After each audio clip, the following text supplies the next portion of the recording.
One of the most common tasks you will be asked to perform is checking out.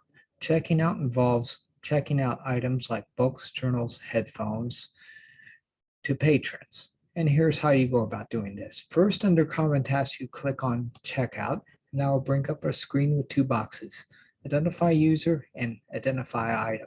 Under User ID, this is where you scan in a patron's Crimson card or IU University Library card. Not IUPUI Blue Library card, because we don't accept those here. But here's the card that we do accept.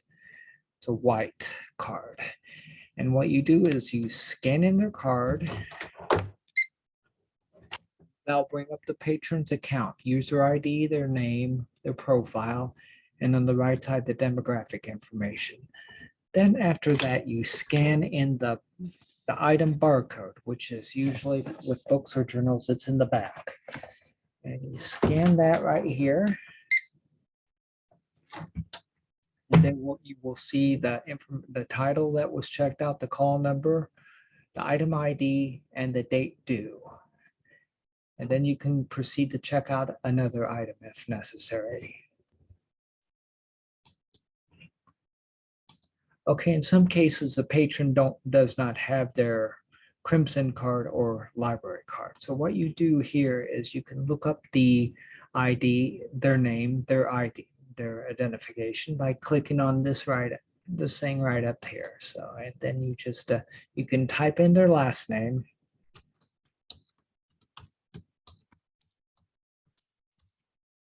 And that'll bring up their information. Then we can proceed as usual, checking out the item ID.